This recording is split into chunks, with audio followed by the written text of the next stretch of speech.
Vakuutukset kesäautoille, käyttöautoille, lapsille, kodille ja kaikille muulle tärkeälle osoitteesta pohjantähti.fi/Keski-Suomi.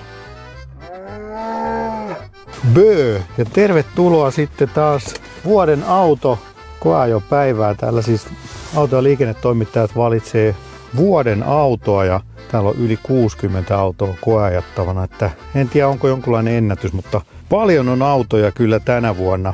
Saatiin tämmönen Peugeot E5008. Katsotaan vähän heti noita teknisiä speksejä siitä. Nyt mä oon valmistautunut oikein tähän. Mä oon kerännyt nämä speksit jo etukäteen. Ootas nyt, onko tää nyt sitten varmasti etuveto tai yksivetoinen, kaksivetoinen, yhdestä päästä vetää ja 217 hevosvoimaa on moottorissa tehoa ja 74 kilowattituntia akkuu ja se 3008 me koeajettiinkin jo aikaisemmin ja tää on nyt sitten niin kuin selvästi isompi tuolta takapäästä, että taitaa olla jopa 7 paikkaa, niin katsotaan niitä sitten tuossa vielä kun pysähdytään. Mutta aika samalta näyttää kyllä tämä koetaulu, että tässä ei ole kovin suuria eroja. Että mukava tommonen iso kaareutuva näyttö tuossa ratin yläpuolella. Ja se on niinku hyvä, että voi sitten säätää tämän ratin aika tänne matalalle, että saa niinku mukavan rennon ranskalaisen ajoasennon tähän. Ja sitten tästä löytyy taas tää tämmönen vaihtuva näyttö tästä niinku, mistä saa nyt vaikka istuimen lämmityksiä ja sovelluksia vielä laitettua. Keskikonsoli on aika korkea ja siis vähän nyt niin kuin ahdistaa tätä manspreadia, mutta toisaalta myöskin ihan tämmönen pesämäinen olohan tässä on. Tällaista jännää taas tämmöistä vähän niin kuin, miten sanois, jossain hartsissa uitettua kangasta. Kivan näköistä, mutta kuitenkin aika hyvin likaa hylkivää varmasti tää tämmönen harma. Eli näyttää ihan tuollaiset villakankaalta, mutta sitten kuitenkin on kyllästetty niin hyvin, että siihen ei varmasti lika tartu. Ja penkit on ihan hyvän tuntuiset, mutta nyt en tiedä missä on korkeussäätö. Siis ei ole erikseen etureunan korkeussäätöä. Eli on vaan korkeussäätö, niin se sitten vähän tietysti heikentää. Mä ehkä vähän nostaisin penkin etureunaa ylemmäs, jos olisi sitten säätöjä enempi. Nyt tässä on vaan puoli tuntia aikaa etsiä aina auto sieltä pihalta ja sitten kiinnittää kamerat ja käydä koeajolla ja kuvata ja myös sitten irrottaa kamerat ja palauttaa auto paikalleen. Niin tässä ei kovin pitkiä juttuja ehdi tekee, mutta tämmönen 10 minuuttia varmaan ehditään ajamaan ja kyllähän tästä nyt aina joku ensipurasun saa. Nyt ehkä se ensipurasu tässä on, että vaikuttaa hiljaiselta, mutta joku kolisee vähän tuolla takana, olisiko turvavyön solki osuu tonne muoviin jossain takana. Ja ei mitenkään älyttömän kova tää alusta, että vaikuttaa ihan passeilta ranskalaiselta meiningiltä, vaikka eihän nämä pösöt nyt yleensä mitään kovin sellaisia löllöjä ollut koskaan, että näillä on päässyt ihan niinku dynaamisemmankin ajamisen nautintoihin käsiksi. Onhan ne tietysti ne perinteet ollutkin siellä aina sporttisissa autoissa. Lähtien tietysti sieltä 205 GTI-pösöstä.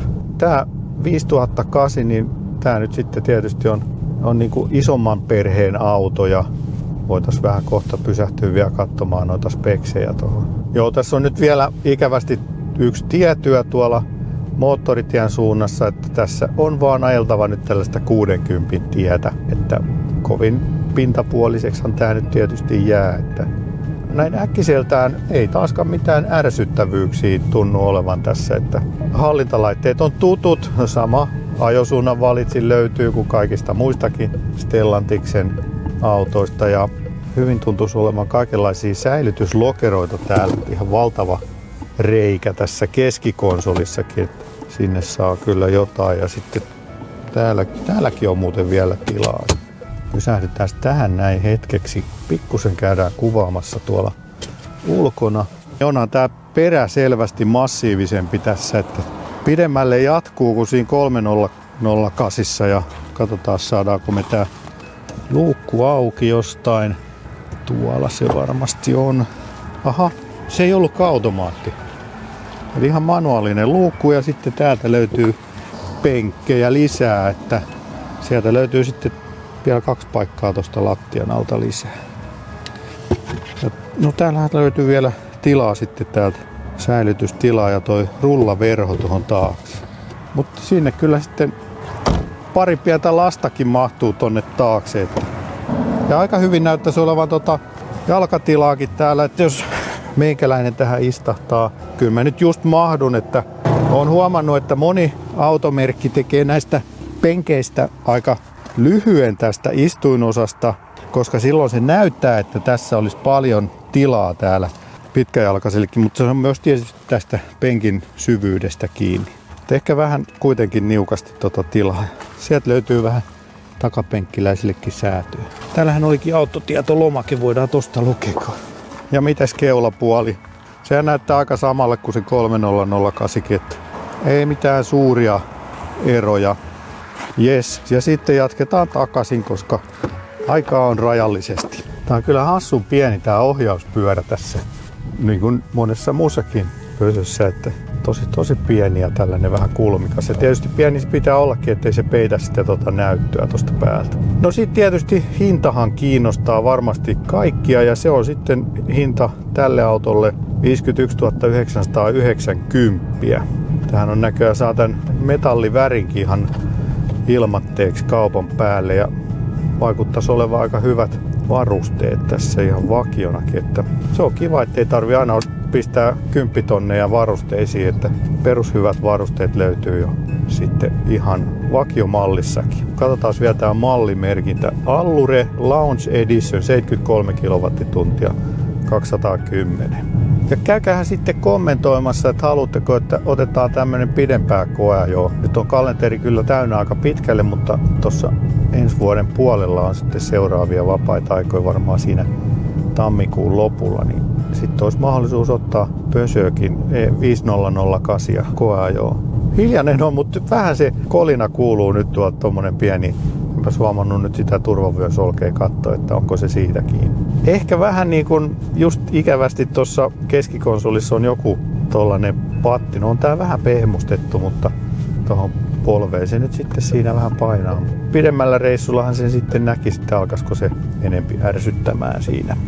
Jos speksien mukaan pitäisi olla 150 kilowattia latausteho pikalaturillakin, että näissähän ei perinteisesti ole ollut sitä akun esilämmitystä, mutta katsotaan nyt löytyisikö se täältä.